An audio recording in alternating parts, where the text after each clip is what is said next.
Olá meninas, bom dia. Estou aqui para mais uma gravação de mais uma aula, é um prazer estar com vocês. Inicialmente eu gostaria já de parabenizá-las por vocês estarem assistindo a maratona de podologia. Quanto mais conhecimento, a gente tem dentro da nossa área, melhor. E como vocês já viram, já perceberam, a área de podologia é uma área de saúde, então a gente precisa ter entendimento, precisa estudar bastante, tá? Então é isso aí, continue sempre assim, tá? Hoje nós vamos corrigir, falar um pouquinho sobre a atividade de calo e calosidade.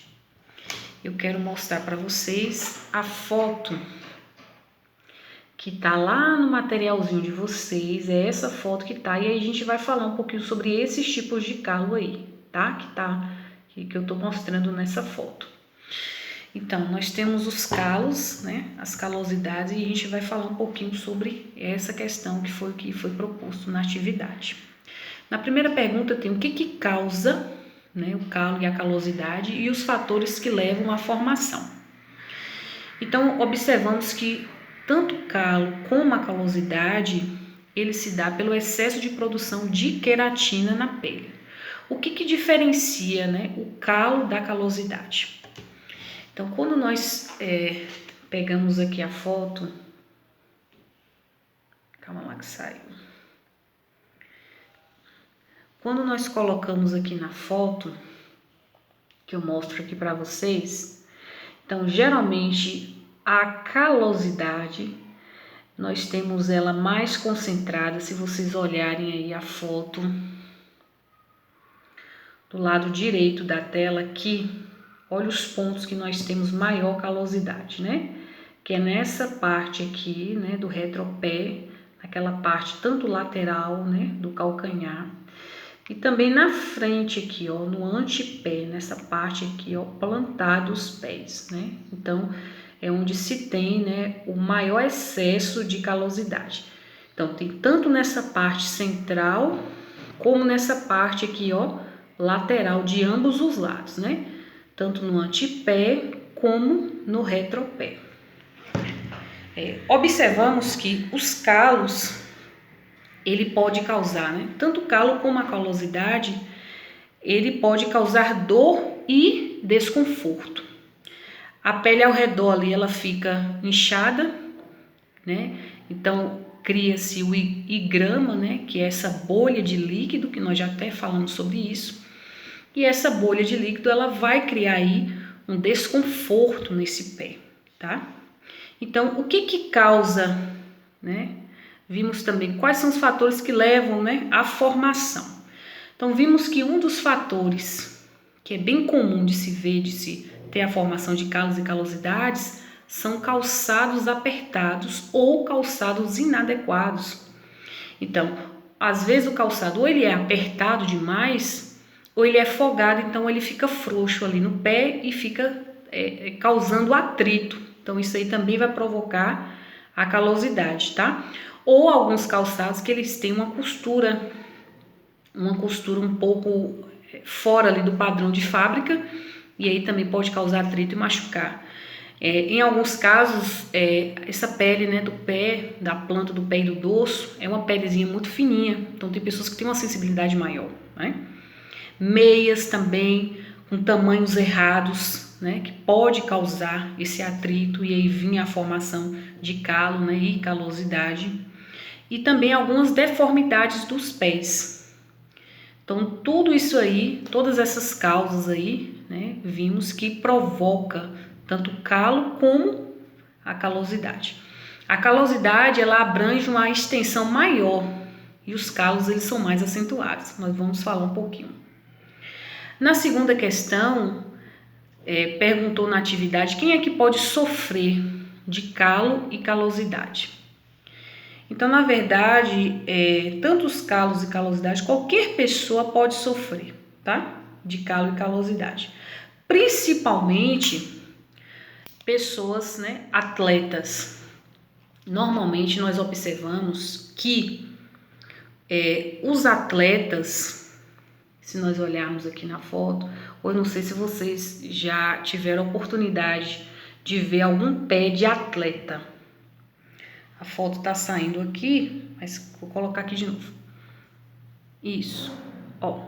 Geralmente, quando a gente vê o pé do atleta, geralmente a gente observa mais esses calos aqui, tanto o calo lateral no quinto arteiro, como o calo a gente vê o calo interdigital. Interdigital, o que significa isso no caso do pé de atleta? É o calo que ele fica entre as digitais, tá? Que lá no material de vocês tem a foto e falando um pouco. Então, no pé de atleta é muito comum, né? Por conta do atrito, por conta do calçado, né? Da atividade ali exercida, a gente observa muito o calo interdigital e o calo dorsal, que é aquele calo que fica, como a gente está vendo aqui na foto, ó. É um calozinho que fica acima, né, no dorso do dedo, por isso que chama de calo dorsal. Então, em casos, né, de atleta, a gente vê muito esses tipos de calo.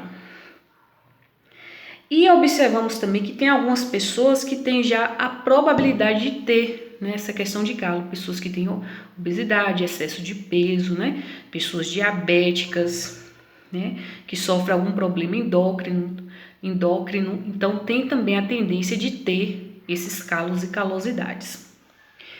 Na questão número 3, pergunta a gente explicar os tipos de calos que existem e a diferença entre eles. Então, como a gente viu lá na fotozinha do material de vocês, nós temos aqui alguns tipos de calo, né? Logo acima nós temos aqui, ó, nesse pé aqui, nós temos a calosidade. Então, a calosidade vai afetar tanto a parte do antepé como a parte do retropé, na sua parte lateral, né? Ou na sua parte plantar. Nós temos o calo plantar, que geralmente ele é localizado no meio, na parte aqui, ó, central do antepé. Geralmente ele causa muita dor. Normalmente as mulheres têm mais esse problema aqui devido aos calçados com salto. Temos o calo interdigital, que é aquele calo que ele fica entre os dedos ou entre as digitais, né? Devido a calçados apertados, inadequados, né? Alguma atividade esportiva, né? Que pode também acontecer. E temos o calo dorsal, que é aquele calo que fica acima dos dedos, né? Geralmente também por atrito, tipo de calçado, né? Inadequado, também pode provocar esse tipo de calo. Então são esses tipos aí, né? De calo que nós temos. Temos a calosidade, que abrange uma área maior do pé, né? Da planta dos pés, tanto no antepé como no retropé. Temos os calos interdigitais, que são entre os dedos. Temos o calo plantar, que fica ali no meio do antepé. E temos o calo dorsal, que fica no dorso, né? Em cima dos dedos. Na questão 4, pede para explicar os locais mais propensos para o surgimento de calos e calosidade. Então, na questão 4, quais são os locais que são mais propensos, né, para se ter a formação? Então, os locais mais propensos é na planta dos pés, né, tanto no antepé como no retropé. Vai depender muito do atrito, da fricção que existe ali na área. Essa calosidade ela pode se dar, né, na sua forma ali lateral, e no caso dos calos, ele pode ficar ali, né? É mais comum a gente ver o calo dorsal. Por quê? Porque muitos casos de calo dorsal se dá pelo calçado, né? Calçado apertado, inadequado. Então é muito comum a gente ver esse tipo de calo dorsal. Então a gente tem a extensão maior. Então quando a gente fala de uma extensão maior de calosidade, refere-se à calosidade.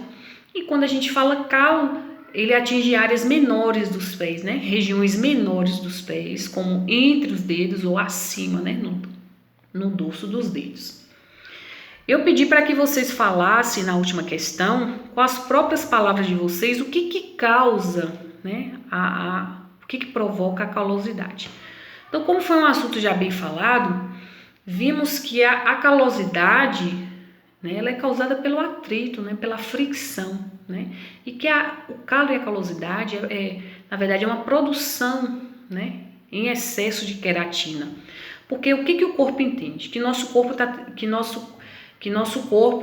está precisando de mais pele ali naquela região para proteger aquela região. Porque se aquela região está sofrendo maior impacto, então nosso organismo entende que ali está precisando de mais pele.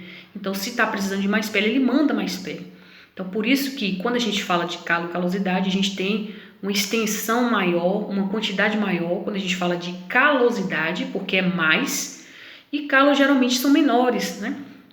Porque são atritos menores. Tanto que na parte plantar dos pés, né, onde se tem maior, né, uma maior quantidade de calosidade, ok? Agora nós vamos falar também de uma segunda correção que é muito interessante, muito importante.